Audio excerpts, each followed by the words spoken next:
बात है, रात का समय था। किसी के घर में से किसी औरत के चीखने चिल्लाने की आवाजें आ रही थी। वो घर एक रेखा नाम की औरत का था।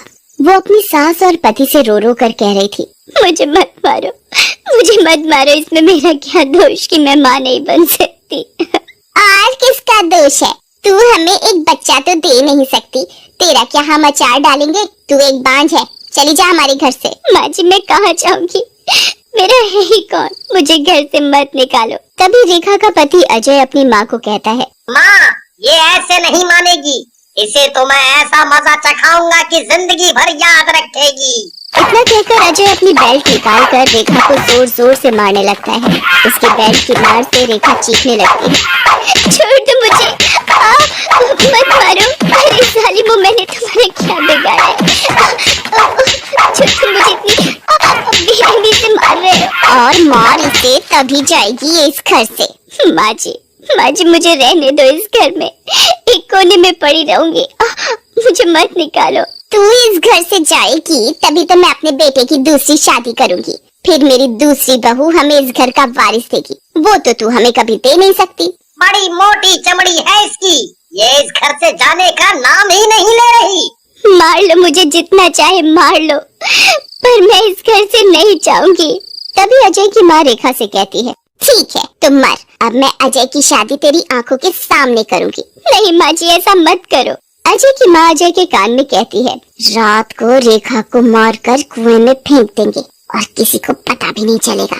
सबको लगेगा कि कुएं में पैर फिसलने की वजह से गिर गई। फिर आधी रात को अजय और उसकी माँ चुपचाप रेखा के कमरे में जाते हैं तो देखते हैं, माँ लगता है ये गहरी नींद में सोई हुई है। देख क्या रहा है, इसका तकिए से मुंह बंद कर। अजय और उसकी माँ रेखा का तकिए से मुंह बंद करते हैं। तभी रेखा जाग जाती है।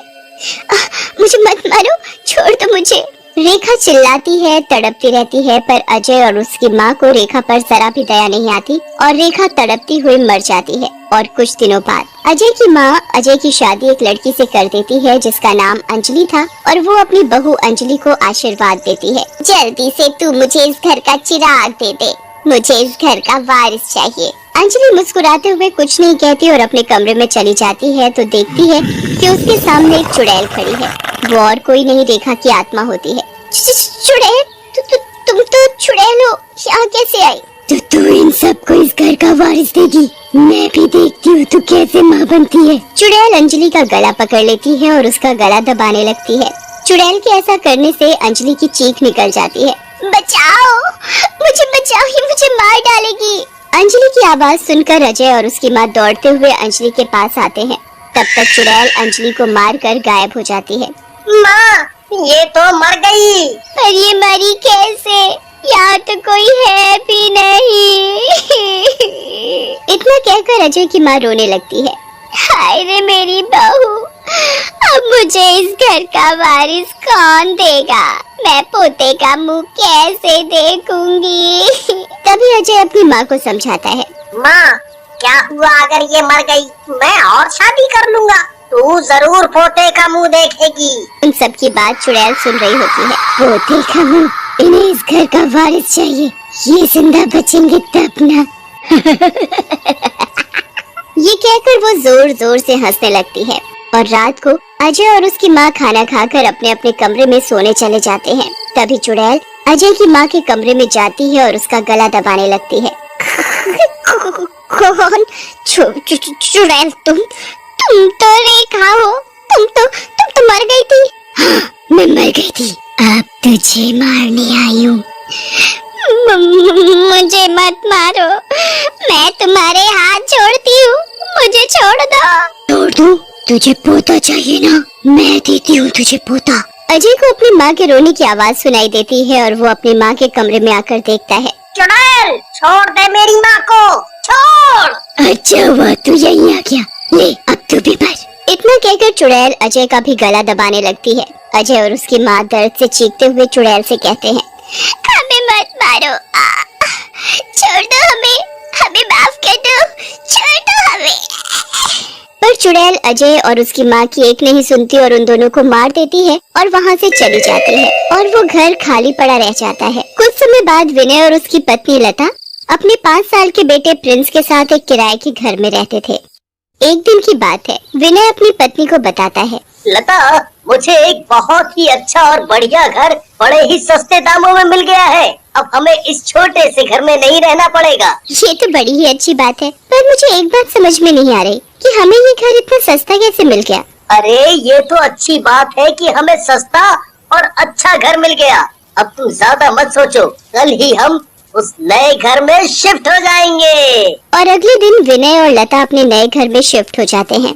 विनय घर की सफाई में लग जाता है और लता प्रिंस को दूध पिलाने लग जाती है। प्रिंस बेटा, तुम दूध पी लो, तुमने बहुत देर से कुछ नहीं खाया, तुम्हें भूख भी लगी होगी। अभी तुम दूध पी लो, फिर जब खाना बन जाएगा तब मैं तुम्हें खाना खिला दूंगी। ठीक है मम्मी।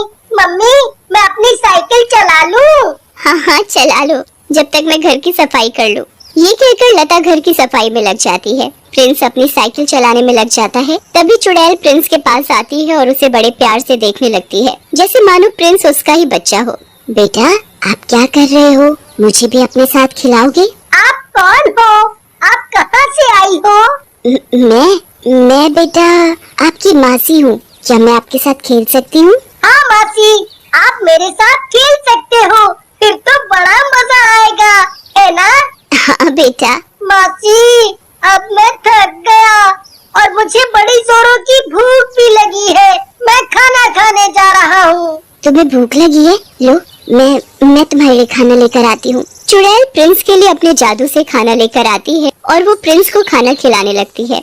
मासी, आप तो बहुत अच्छी हो।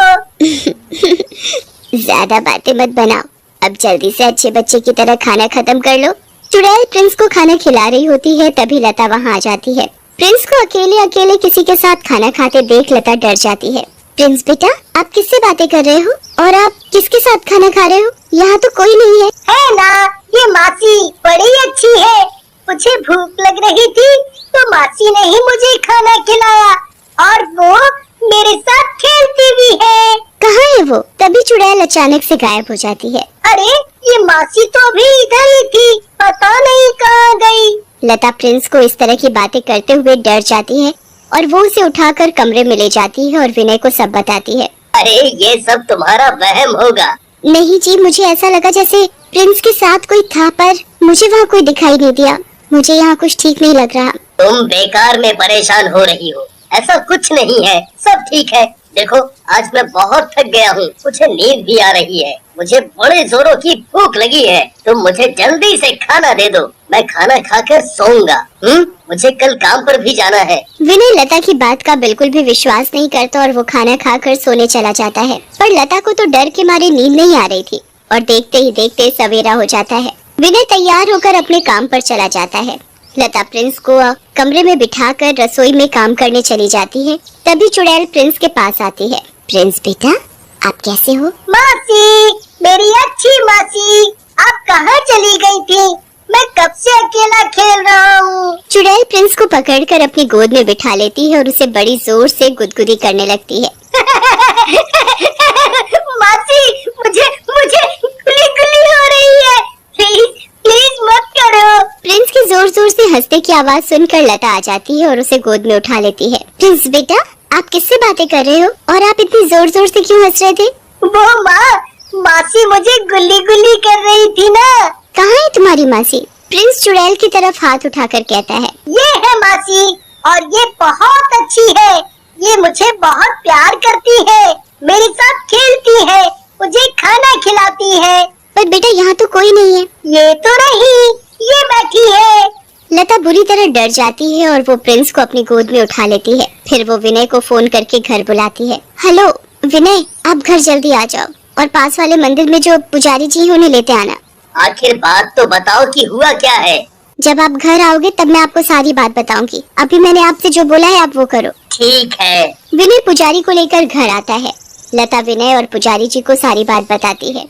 ठीक है, समझ गया। हमें घर की शुद्धि करनी पड़ेगी, हमें यहाँ चुड़ैल को बुलाना पड़ेगा और उससे उसके मन की बात पूछनी पड़ेगी। आखिर वो यहाँ क्यों है और ये आपके बेटे को क्यों दिखाई देती है? पुजारी चुड़ैल को मंत्र शक्ति से बुला लेता है। चुड़ैल पुजारी को सारी बात बताती है। पुजारी हवन पूजा करके चुड़ैल की आत्मा को शांति प्राप्त करवा देता है। तब से चुड़ैल विनय के घर से चली जाती है।